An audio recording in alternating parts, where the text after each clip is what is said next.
Сайн байцгаана уу? Сайн байцгаана уу? Масагийн үүсгэн байгуулагч Биндряа байна.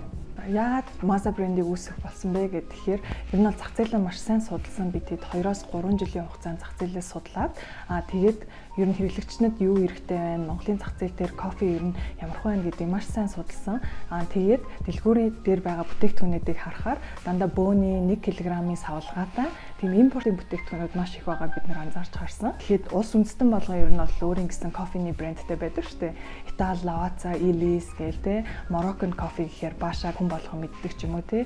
Юу дутаад байна гэдгийг маш сайн судалж одоо хүмүүстэй зориулсан бүтээгдэхүүнийг гаргасан. Манай бүтээгдэхүүн юугаараа онцлог юм бэ гэхээр бид нар одоо гэртээ одоо хүмүүс бараг кофе авч хэрэглэдэг шүү дээ те. Тэгээд дэлгүүр дээр байгаа нөгөө нэг бүтээгдэхүүнүүдийг харахаар дандаа нөгөө 1 кг-ийн тэгэл импортын тэгээд ингээд харангуут гарал үүсэл нь тодорхойгүй эсвэл одоо нөгөө хуурсан хугацаа нь амар удаан 6-7 сарын өмнө ч юм уу тиймэрхүү байдаг. Тэгэнгүүт ийм шинээрээ шинэхэн 7 хоног болгон хуурсан тэгээд ингээд хүн болгонд ойрхон тэгээд ийм жижигхэн савлгаатай бүтээгдэхүүнийг бол гаргая. Тэгээд энэ нь болохоор хүмүүст айгүй хэрэгцээтэй байна. Кофе уудаг хүмүүс яг иймэрхүү юм хэрэгтэй болцсон юм байна тий гэж гэдэг үндсэн дээр болохоор яг нөгөө брендийнхаа савлгаа, концепт тий эдрийг бол хийж исэн.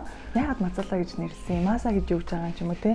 Айгүй олон тийм асуултууд ирж байгаа. Тэгээд энэ нь болохоор Masala баавгаагаас үндэслэтэй. Манай аавын санаа байсан. Манай аав өөрөө ингээд зураг авдаг. Тэгээд айгүй их хөдөө явах дуртай, хоббитой. Тэгээд би өөрөө нөгөө ийм Монгол үндэсний брэнд гармаар байна. Монголд ер нь бол ийм үндэсний кофений брэнд байдгүй юм байна. Одоо ийм юм хийж байгаа гэд бит хоёр нэг орой суугаа ярьжсэн чинь манай говийн гайхамшигт 7 амтан гэдэг байдаг штэ. Тэрийг судлаад үзээч гэд. Тэгээд тэр дундаас Masala айгүй хөөрхөн. Яг хараад байгаа за Masala юм байна гэж ер нь бол мэдээд бит хоёр. За энэ хөөрхөн юм биш таа гэлтгсэн чинь манай Masa гэд нэрлэж гэл. Ер нь тэгэж анх болохоор манай Masa маань бүтчихсэн. Миний анхны санаа бол нөгөө Masala гэдэг брэнд үүсгээд тэгээд энэ кофенийхэн зай худалдаа авалтууд нь ингээд Masala санд очдог те энийг ингээд хиймээр байна гэдэг анх пашнтай эхэлжсэн. Тэгээд анх болохоор хүмүүс нөгөө тэнд одоо workshop хийжсэн ер нь өөр хүмүүс нь дэмжээгүй. Тэгээ яагаад дэмжээгүй вэ гэхээр ингээд Монголд бол энэ асуудлууд зөндөө байна те ингээд төвчрэлтэй, тов тасардаг, хүүтэн ер нь ингээд те амар асуудал өндөртөө тэгэл ингээл үйл олонгууд хүүхдүүд эмнэлэг домлог гэд ингэж яхад бол Masala ч юм бол ингээд 100 дахь асуудлаа бидний урд маш олон асуудлууд байна гэд ер нь бол дэмжигдээгүй. Тэгээ би Masala-гаа бол авч яваад яг Masala гэдэг брэндээ хийхийг бол ингээд хийх ёстой гэж бодоод тэрийг эхлүүлээд хийсэн.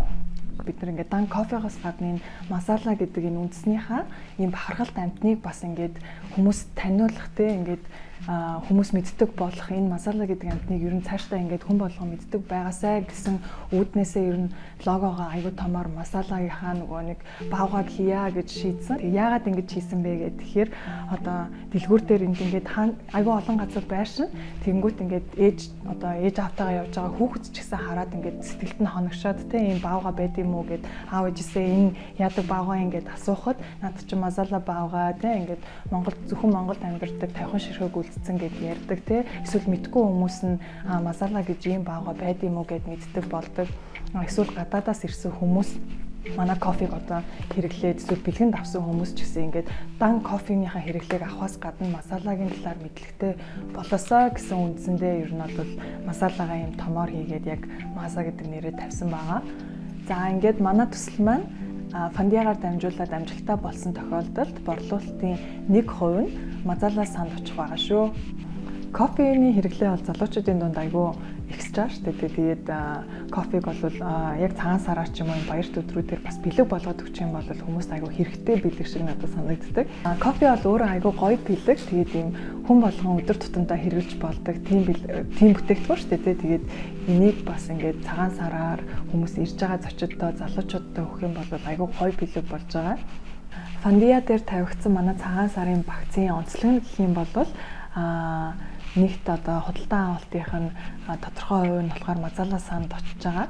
Тэгээ хоёрт болохоор айгүй залуучуудад айгүй гоё бэлэг болно. Яг тэгвэл кофе маань угаасаа өдөр тутмын хэрэглээ болцсон. Тэгээд Монголд ер нь кофений соёл түгээ залуучууд ер нь нэлээд их кофе уудаг болцсон болохоор яг ийм хэрэгцээтэй бэлэг гэж би харж байгаа. Өнөөдөр сард тогтмол 5000-аас 8000 кг-ийн үрийг бол тогтмол хуурж боловсруулдаг байгаа. Тэгээд хүчин чадлын хувьд гэх юм бол өдөрт 850-аас 1200 кг ногоон үрийг боловсруулах хүчин чадалтай ийм үйлдвэр байгаа. Тэгээд манай агуулгын хувьд бол бид нар ингээд тогтмол 40-с 50 тонн ногоон үрийг бол байнгын ийм нөөцлсөн байдаг. Тэгэхээр одоо бусад харилцагч нар кофе шопууд, ресторанууд бол бидэртэй хамтарч ажиллах бас давуу тал болж байгаа юм. Бид Fondia платформ дээр Мазала багааг Maza кофегоор аварцгаа юуретайгаар нэгтэн төслөө байршууллаа. Энэ хүрээнд зөвхөн төслийн хугацаанд худалдаалагдах лоо багц, сар шинийн багц, байгууллагуудад зориулагдсан кастом багцуудыг бэлтгэн гаргасан байгаа. Та бидний төслийг дэмжиж санхүүжүүлснээр Монголдо шинэхэн хуурсан кофений үрийг өдөр тутмын хэрэглээндээ авах боломж бүрдэж байгаараа онцлог юм. Мазала багаагаа Maza брэндээр дамжуулан дэлхийд танилцгаая.